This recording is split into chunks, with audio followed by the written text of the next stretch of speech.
Quanto ao embaixador de Israel, o senhor não diz por que até agora não recebeu o agremã, por que até agora nós não temos embaixador de Israel, porque o embaixador de Israel, que estava no Brasil anteriormente, teve de sair do jeito que foi sem passar adiante para o seu sucessor, porque lamentavelmente o Lula é persona non grata hoje em Israel por ter comparado a defesa de Israel contra os ataques de Hamas, grupo terrorista, ter comparado ao Holocausto promovido por Hitler. Nós estamos à espera de que também haja a indicação de um candidato ao posto de embaixador que seja uma pessoa que seja aceitável, que esteja de acordo com as políticas brasileiras e que se porte de acordo com a prática internacional. Eu vou insistir na pergunta do deputado Evair, acho que foi muito feliz na comparação, porque essa corrupta do Peru que veio para cá, eu queria entender primeiro por que o tratamento de saúde tinha que ser no Brasil.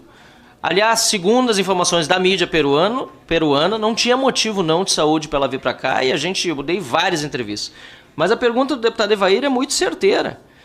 Muito certeira. Quer dizer, então, se tiver alguém com aí, Jair Bolsonaro não está condenado trânsito em julgado. Interessante lembrar isso também, deputado Evair. E tem passado por crises enormes de saúde e foi condenado por uma corte absolutamente suspeita, com um ministro, inclusive, que ao mesmo tempo é vítima, julgador, é tudo ao mesmo tempo, né? Então, se vier um pedido de um governo, não precisa ser um americano, mas se fosse do Trump ou de qualquer outro governo, para levar o Bolsonaro para seu território para ter um tratamento de saúde, então Itamaraty vai dar esse mesmo tratamento que deu a corrupta lá do Peru? E aí aqui está aquela que o senhor disse, pena que não tem aqui a foto do senhor segurando, mas a gente conseguiu com o Lula segurando o cartaz, aqui Cristina Livre e também Lula Livre. Puxa vida, eu também me somo à indignação do deputado Evair de Mello.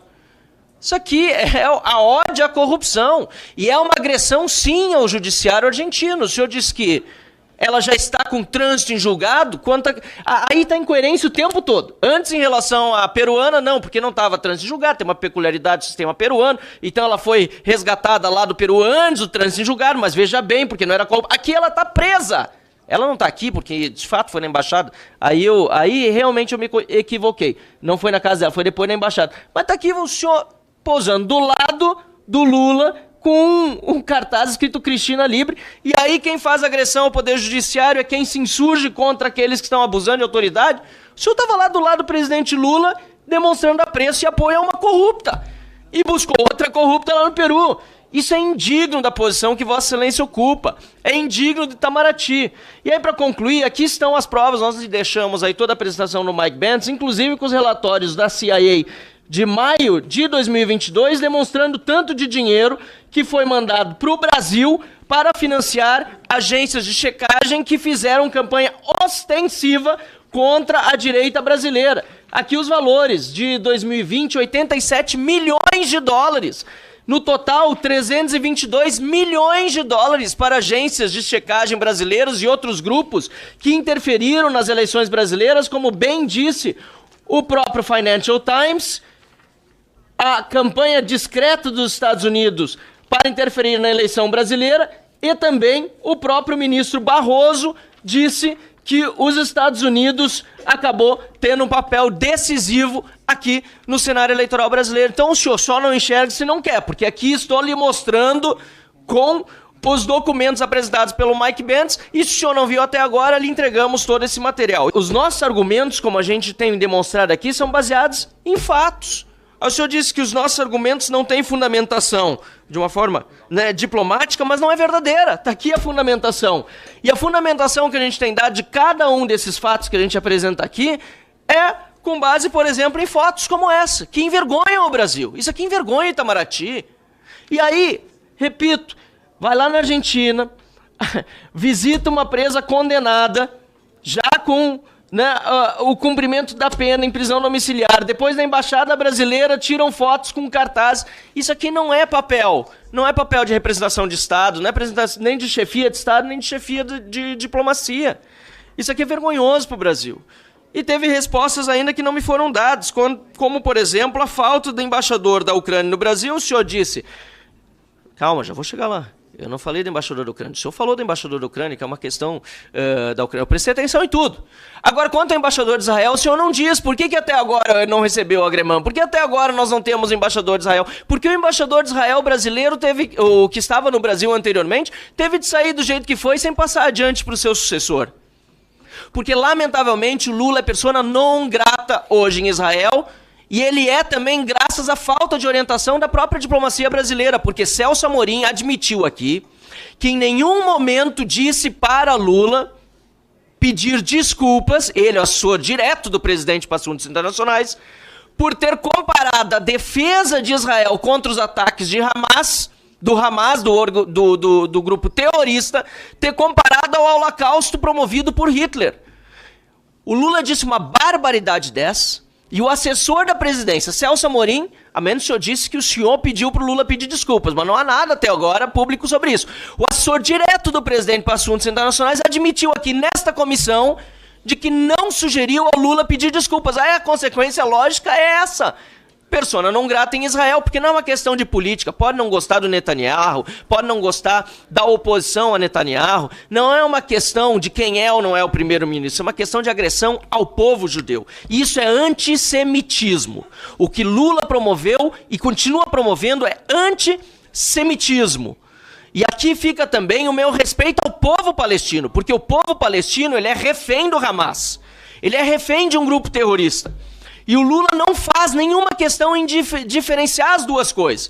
Porque nós sabemos que o Hamas tem cooperação até mesmo com o MST, que dizia até a eclosão dessa maldita guerra que está acontecendo lá, que aliás vai celebrar agora o 2º aniversário, não é isso? No dia 7 de outubro, dos atentados terroristas do Hamas. O Lula não gosta de diferenciar as duas coisas porque, infelizmente, o PT vive dessa relação espúria com grupos terroristas, como é o próprio caso também do Hezbollah, que Vossa Excelência acaba de admitir aqui, não terá a chancela de grupo terrorista por parte do governo brasileiro, quanto tantos outros já o declararam como grupo terrorista. Então esse governo, este desgoverno, um governo que está ao lado da criminalidade, o deputado Evair de Mello foi muito feliz aqui, ao lado da criminalidade dentro do Brasil, ao lado da criminalidade fora do Brasil, e é o governo que infelizmente até o ministro das Relações Exteriores faz questão de demonstrar, apoia a criminalidade internacional. Na Argentina, no Peru, grupos terroristas. É um absurdo o que nós estamos vivendo hoje no Brasil e, lamentavelmente, apesar das respostas que Vossa Excelência tem dado aqui de uma forma bastante aveludada, elas não condizem com a realidade daquilo que acontece na vida real. Nós não estamos vivendo uma situação de normalidade no Brasil, é um governo que agride os direitos humanos, é um governo que beneficia a corrupção e a criminalidade e que precisa acabar o quanto antes. Muito obrigado, senhor presidente. O embaixador de Israel saiu de Brasília também porque se aposentou.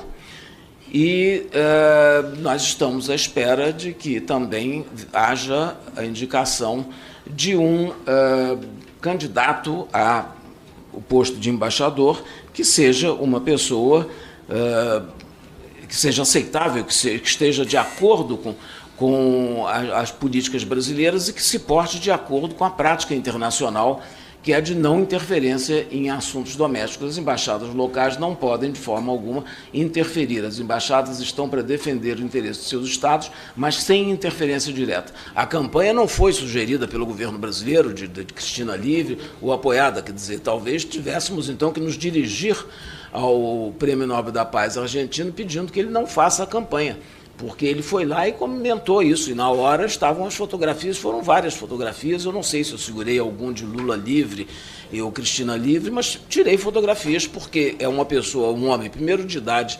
avançada e depois de renome internacional, muito prestigioso. Primeiro que o embaixador Mauro Vieira disse que veio alguém que tem prêmio Nobel e tal, é o Pérez Esquivel, que vai lá, direitos humanos, tem uma certa idade e tal, mas aí é o seguinte... trouxe um cartazinho aí por causa de indeferência à sua história, ele levantou. Quer dizer que se vier alguém com uma história bonita, mas de repente começar a defender liberação de crack, por exemplo, o ministro vai levantar a plaquinha dizendo só a favor de liberar crack. É isso que ele disse.